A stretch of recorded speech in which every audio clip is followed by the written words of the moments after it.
guys, Fuzzy Dan here from Shaken Not Noob. I'm giving you a bit of a gameplay review today of a game that I've looked at for the last week or so. It's called Maneater. Now, as you can obviously see, this is about sharks. It's the world's first shark PG, as they've called it. Although one of my friends pointed out Sharpg might be better, but I thought it was a bit too close to Sharpays or whatever. Anyway, a bit too piratey as well.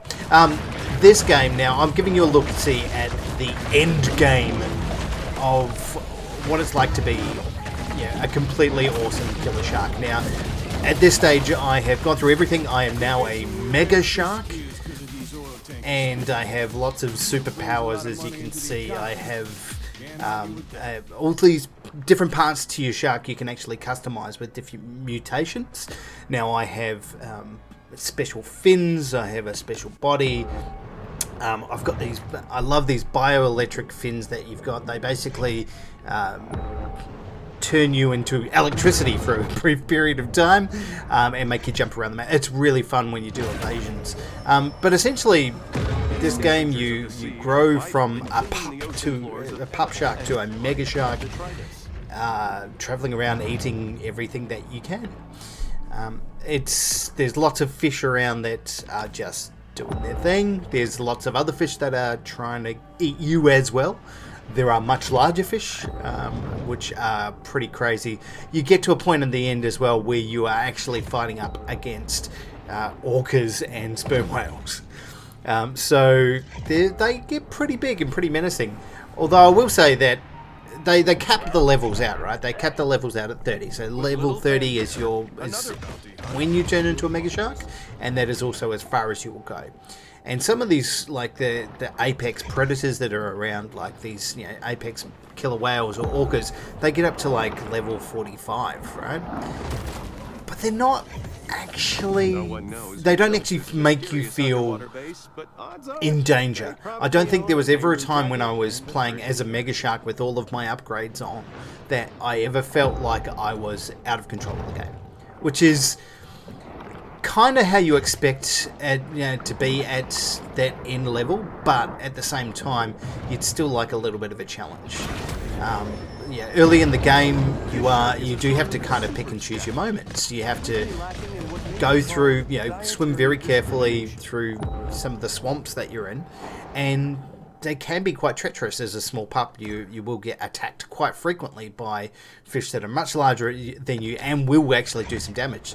There's lots of alligators you face early on that are pretty menacing. But late game, there is absolutely no way that you will ever be stressed or worried or anything in this game.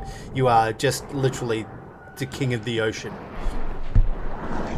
It is fun. It is a lot of fun. There is a lot of comedy to it. There's some really interesting voiceover work by the fabulous Chris Parnell.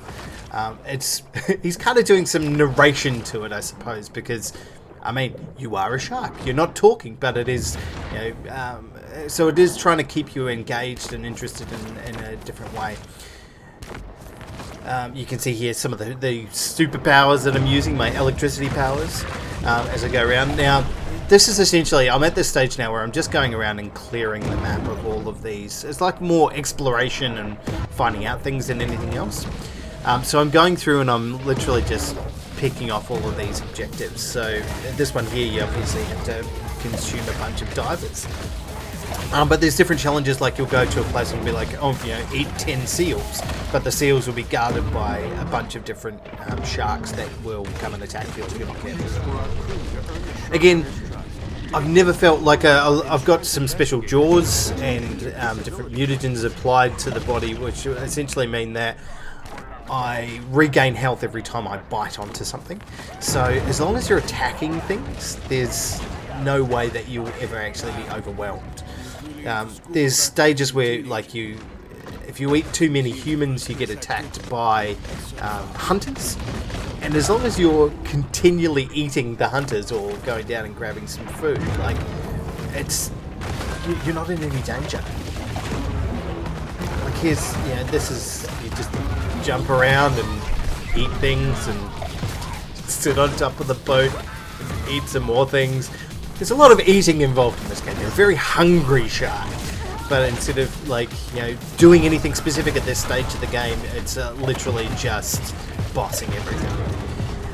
You gain a whole bunch of different minerals or stats, or fats, or a whole bunch of different things that actually you can use to upgrade different parts of the shark's characteristics. And they range from the very important to the insignificant. Like, there's some you just realise, like, that's the game style. And as long as it makes you tanky and it gives you health, like, that's exactly what you need. Everything else, just, you don't even need it whatsoever. There's a whole set which makes you,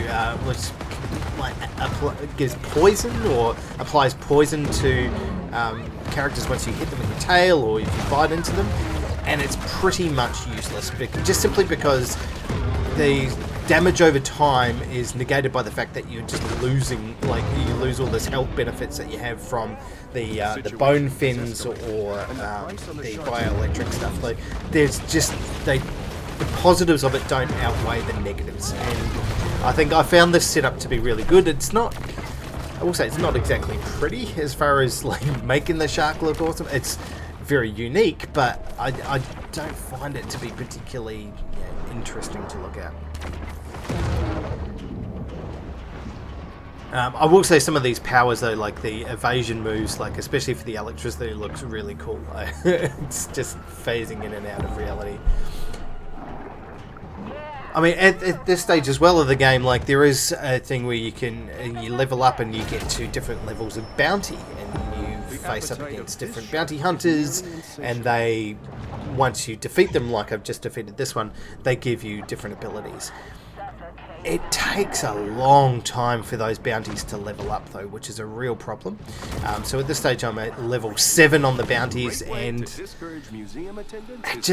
I'd like to see that become faster. Like, if you're taking down harder levels of hunters, that moves up a lot more quickly, because I found myself like trying even to get to level 7 was a grind.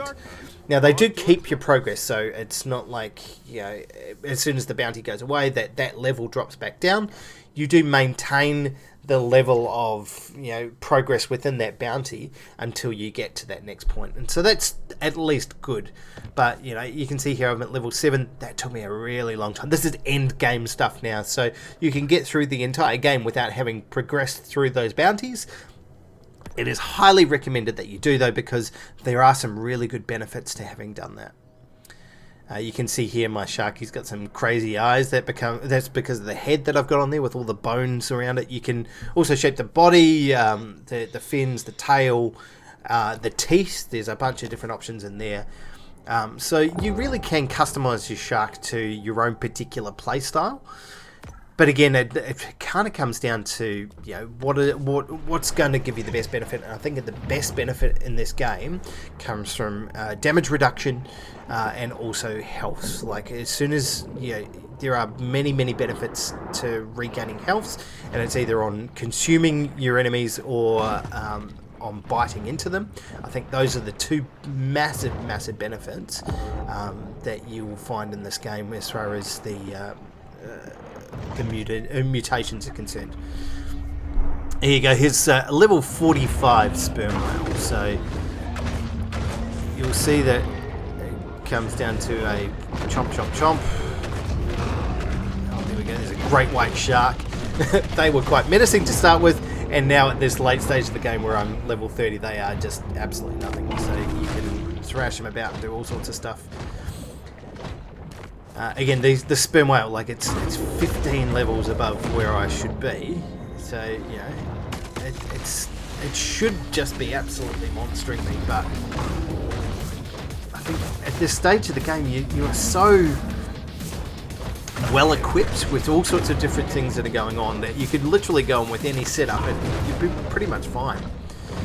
The thing you got to watch out for is if they catch you and start thrashing you around, that's when you lose a lot of the health. That's when I found, like, the bone armor around your body also significantly reduces the damage that you're faced with. And there you go. That's it. Level 45 character beaten with a level 30 mega shark. Also, I was a little bit disappointed with the size that the Mega Shark gets to. I think it's like, it gets to 9 meters long.